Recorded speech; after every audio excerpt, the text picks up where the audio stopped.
Hi, my name's Itali and in this video I'll be drawing an Inferno Ravager for Silverflight. Just a reminder, this is a time-lapse video and does contain fast-moving and flashing images. Recently I drew a Day of Dragons avatar for Silverflight, and after doing so they decided they wanted to get a commission from me, which I was more than happy to do, as drawing their character was actually super enjoyable. I do really like shading white dragons, as I can sort of put bits of different colours in them and it's just really enjoyable to do.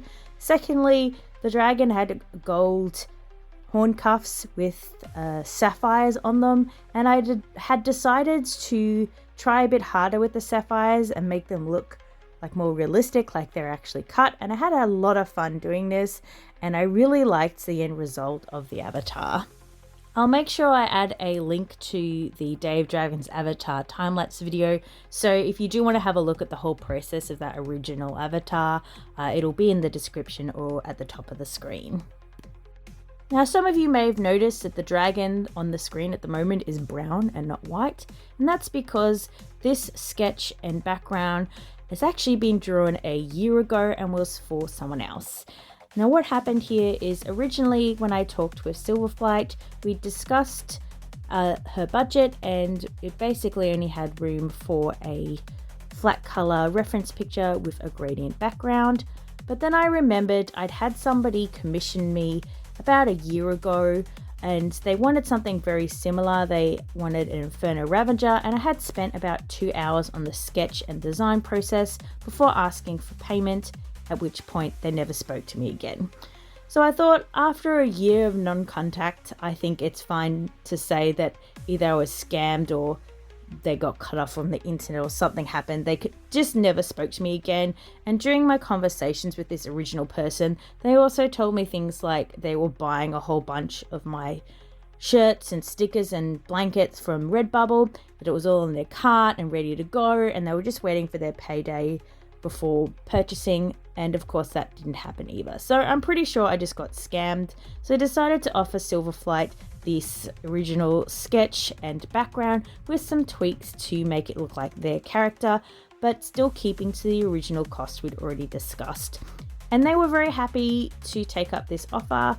It does look very much like their character. I did make some changes, which you'll see me doing later on, as I believe their character is an ancient dragon, so I did extend the horns and the frills, but not too much since it's supposed to be a female Inferno Ravager and they do have smaller frills than the males.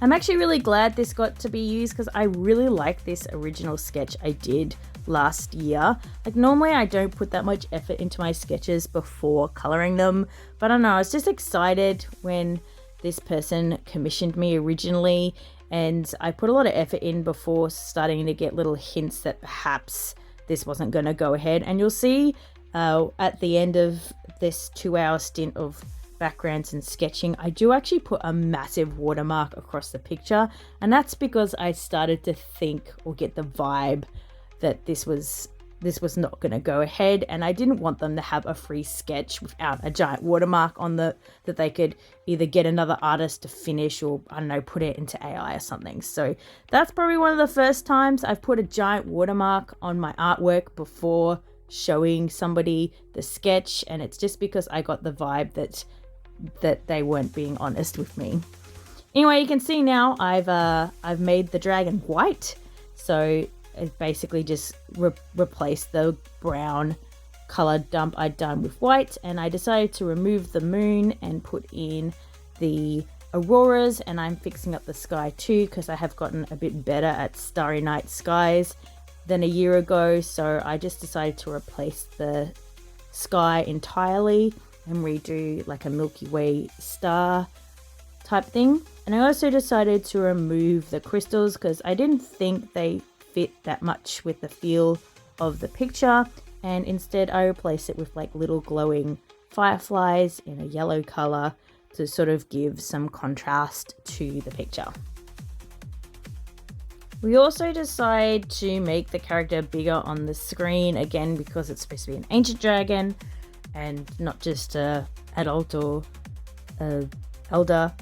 And I also moved the whole image lower on the screen. Originally this was supposed to be for a Discord banner, so it needed to be like very much at the top of the screen for space for text and like your icon lower down, but I no longer needed to work within those confines, so I moved the whole thing down lower to allow for more space for the character and also more sky for the auroras. So now I'm moving on to fixing this sketch. So you can see that I'm extending parts of it. So I'm just sketching over top of this. And then I decide I'm actually going to full on line art it for the reference picture, which again, I don't normally do. But again, I was excited and I had good vibes this time, like properly good vibes. So I was pretty confident that this person was not going to ghost me. And I just kind of felt like putting in the extra effort. So I fully line arted this and color it in flat colors, which you'll see in a moment.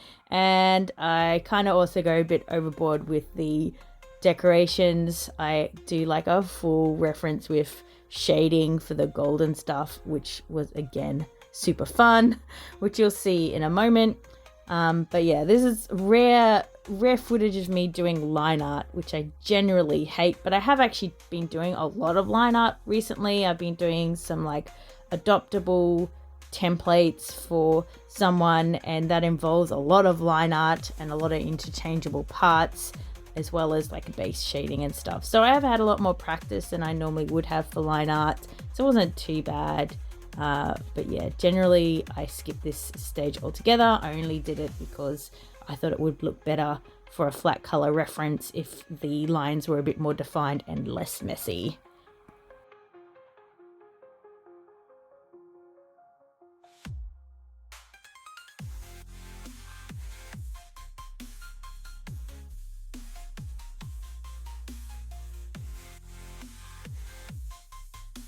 I decided for the color swatches, I just do like swishes of paint instead of like circles or solid objects. I don't know, I just find it more pleasing that way.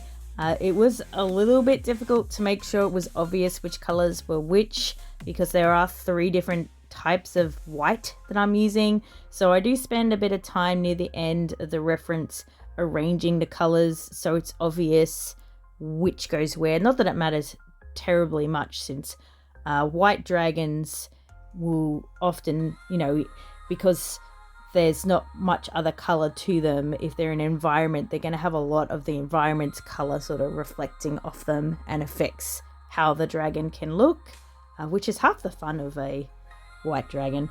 And you can see here, I had to add some blush in just tiny bit, just here and there, just to add some interest, and so that you know it's like a creature that has blood in its veins. I haven't done a bit of blush in a while, but it's something I find very difficult not to do. I tried not to do too much because it's not supposed to be that pink, but just a tiny bit's okay, right? And yes, I do colour the lines because coloured lines just look better in my opinion. Secondly, I'm going to be using this flat colour base as my base for the other image, with the background and stuff, so it's better if the lines are coloured or more subtle because of the way I like to shade and colour things. I'll be using the smudge tool a lot, and I don't want the lines to be too black or dark against the white dragon's skin, as it will be difficult for me to blend black into white and have it look convincing. It'll just kind of look like line art. So this will make a good base for the main picture as well. You can see I'm just adding on these little bits of jewelry here. It has 2 horn cuffs, 1 on each horn and 1 on the tail. And I also have a reference for how the cut goes, because 1, I can't draw straight lines, and 2, I haven't memorized how to do these shapes yet. I hope to one day. It's kind of got like weird crisscrossing stuff going to it, which I'm slowly getting the hang of, but at the moment I still use references to figure out how cut stones are actually meant to be cut, as they do look better if they actually have the right cut to them.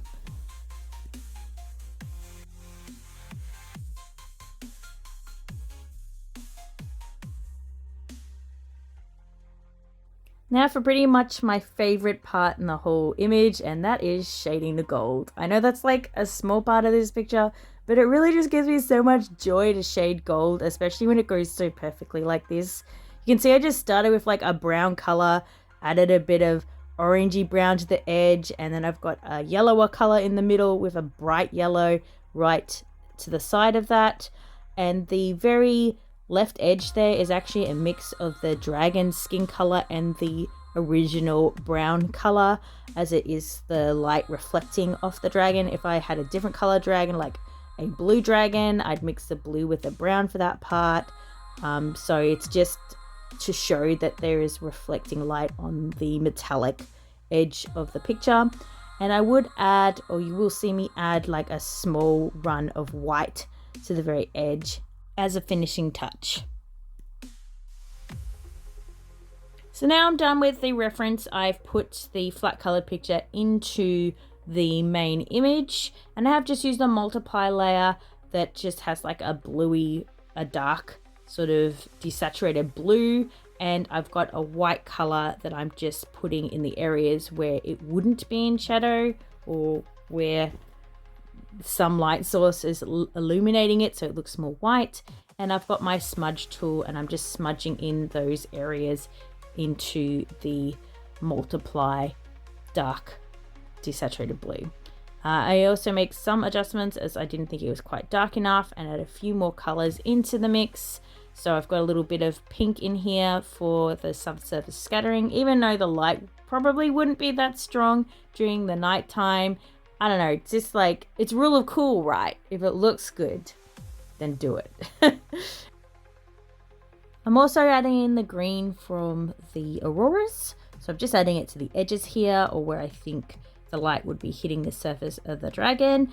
And shortly I'll be getting out my smudge tool and blending some of these colors in, and blending in some of the areas where I think the line art looks a bit too strong still, and smoothing things out.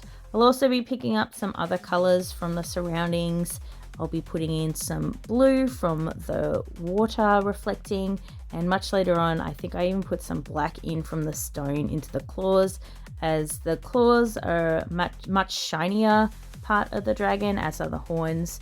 So with shinier objects, it sort of picks up or reflects more light. So you just use stronger versions of the surrounding color, and you know, more lighter and darker things together makes it look shiny. And you would have seen that with my metallic gold as well, like putting a bright color next to a dark color makes it look shiny or reflective or metallic. I'm also adding in a very pale orange or yellow from the little glow bugs or whatever they are. So it doesn't just look like I've slapped it on top of the dragon, that they're actually part of the image and that they're fairly close to the dragon. So you sort of get a better sense of scale, and it just makes the picture more lively. I'm near the final parts of shading the dragon itself now. I am adding in just some scales to give you the impression that it's fully scaled. I never do fully scaled dragons, or I very, very rarely do. It's a lot of effort and takes a very long time. So generally I'll stick to just a couple of scales here and there to give you the impression of a scaled creature. I'm doing a similar sort of thing with the sky. I'm using this very rough sort of speckly brush to give you the impression that in the very far distance there might be clusters of stars affecting the background. It also makes it more interesting. Instead of just being a flat gradient, you've got this sort of interesting speckly look to it. And I'm working on the aurora as well. I do sort of fiddle with some extra bits and then decide they look bad and I erase them. But I'm quite happy with how the aurora came out in the end. We do actually get auroras where I live, so I have seen some auroras. They're very, very rarely able to be seen with the naked eye, but there has been one occasion where I was lucky enough to see quite bright auroras that you didn't need a camera to see properly. And we have a beach near us. It's like a 10-minute walk to the beach, and we like walked down and looked at the auroras, and it was super cool. So yeah, I like doing auroras. They're fun and they're bright and colorful, and I think it really adds something to this picture. So just working on the rocks and the waterfall now. I didn't want to spend too long on this. I'd already spent quite a bit of time, and it's not really the focus on the picture. The focus is really the dragon and the auroras, in my opinion. And so I don't spend too much time fiddling with the rocks and the water. I do use a texture on the rocks because I've used textures on rocks in the past, and I think it just makes them look so much better. Until I'm a bit better at drawing rocks to make them look more realistic without textures, I'll probably stick to using textures. It's just makes them look better. And I also took the photos of these textures myself, so because I am me, I always want to try and make everything myself. So I have a lot of brushes that I made myself, and I have textures that are photos that I took myself. And like when I'm using ZBrush and stuff, I make my own alphas because I like to punish myself. And small part of me thinks it's kind of cheating, so it feels like less like I'm cheating if I did it myself anyway. So with these leaf brushes, I made this leaf brush myself. I drew the leaves and then created the brush, so it's not cheating because I made it myself.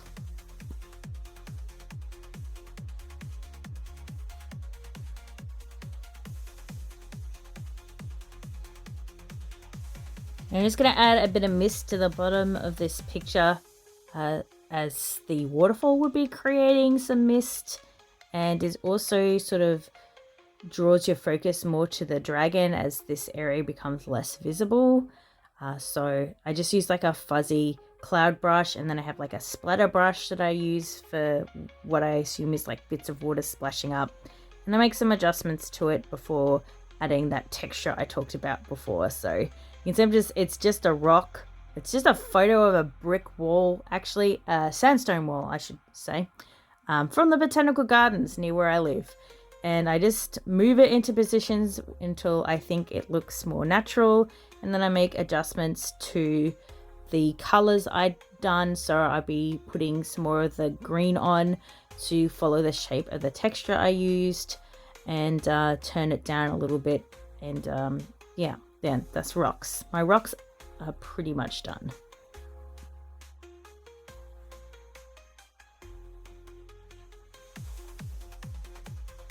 Just adding in the final touches now. So I'm doing my final blur, which is just a copy of the entire image pasted in, which I blur heavily. And then I get an eraser, and I, with the opacity turned down, and I erase away the parts I want to be in focus. So mostly the dragon and some of the parts in front of the dragon. And then it's pretty much done. And it was a joy to do, and I'm really glad that this sketch didn't go to waste and it got to go to somebody who deserves it. And it was a pleasure drawing this for you, Silverflight, and I hope we can do more again soon. Thanks everybody for watching. If you enjoyed the video, don't forget to give it a like, subscribe if you want to see more, and I also have a Patreon if you'd like to support me. Thanks again, and I'll see you all next time. Bye!